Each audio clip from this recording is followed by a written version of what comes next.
یقینا دا یو ډېر بهترین کاوش دی او د ډېرې مودې داسې د دې خبرې ډېر ضرورت محسوس کېده چې یاره د بازار دا بعضې ایشوز داسې دي چې په دې باندې دا ټول ملګري په یو ټیبل کینی او خبره اتره وکړي نو انشاءالله چې زمونږ د بازار کم مسایل چې دي دا به الله پاک حل کړي. نننی ایشو چې دا د لوډ شیډینګ په حواله باندې ده. نو ګرانو ملګرو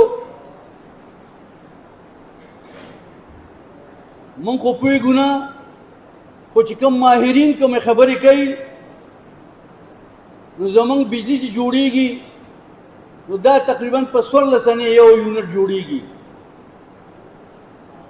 په تا باندې 80 او 10 روپۍ یو یونټ خرڅوي. زمونږ چې څونه پیداوار دی هغه د دې صوبې د 24 ګنټې د بجلی د ورکولو نه زیاتې کېږي او نورو صوبو ته هم ورکولی شو مونږه. خو پوهېږو نه چې بیا هم په 400 کې د لوډ شیډینګ دا حالت دی چې 14 ګنټې بجلی نی 10 ګنټې بجلی وي، 12 ګنټې خو عام هغې وي چې دا شیډول دی چې ګنټه به بجلی وي او ګنټه به نه وي. خو زه د سیاسي خبرو نه بالاتر چونکې هر څه چې دي او په هره طریقه چې څوک راغلي دي خو زمونږ عوامي نمایندګان دي نو ډېره د افسوس خبره ده. او زه د دې فورم نه د دې خبرې غندنه هم کوم چې زمونږ MNA-ګان او MP-ګان صاحبان په دې ایشو باندې بلکل عوام سره نه ودرېږي. عوام تاجران په کوم تکلیف کې او د کوم مصیبت نه چې تېرېږي نو هغوی په دې باندې بلکل خاموشه دي. او زما د دې فورم نه دا مطالبه ده چې دغه خلک دی په دې حواله راپاسي او د قوم د څه غم وکړي. او دا چې اکثر موږ اورو یا مطلب میټینګونو کې ناست یو نو دوی وایي چې لاین لاسز دي. نو لاین لاسز د څه وجې دي؟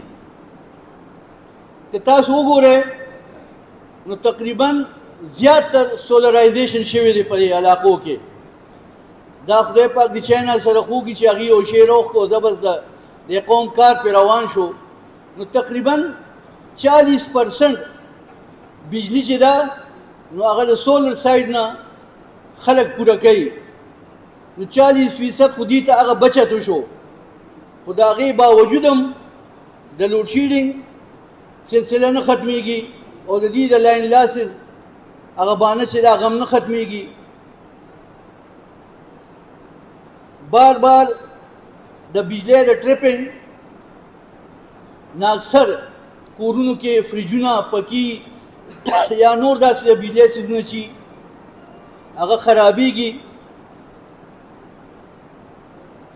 زه خو دا وایم چې د بجلی په غلا کې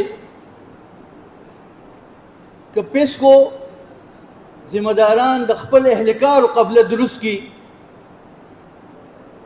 زما خیال دی د بجلی غلا هېڅوک نشي کولی، ځکه چې په دې ملک کې که تاسو وګورئ نو د پیسکو نه علاوه هم ډېرې ادارې شته. د هغې نظام دونه خراب نه دی څونه چې د پیسکو خراب دی او د هغې غټه وجه دا ده چې په هغې کې هم د دې خپل خلک چې دي دا ملوث دي. بل دا ده چې دوی کوم افسرانو له بجلی ورکوي، کوم بااثره خلکو له ورکوي، کوم سیاسي خلکو له ورکوي، هغه بوج هم دوی په عوامو باندې راچوي او هغه د لاسز په شکل کې راځي چې دا لاسز نه دي، دغه خلکو له دوی ورکلی نه شي اخیستی ته نه شي او په موږ غریبانانو باندې بوج دی. تاسو وګورئ اکثر یو پکې یا دوه پکې یا بجلی ورکوي او په هغې پسې 10,000 او 15,000 او 20,000 روپۍ بل راځي، نو دا ظلم دی.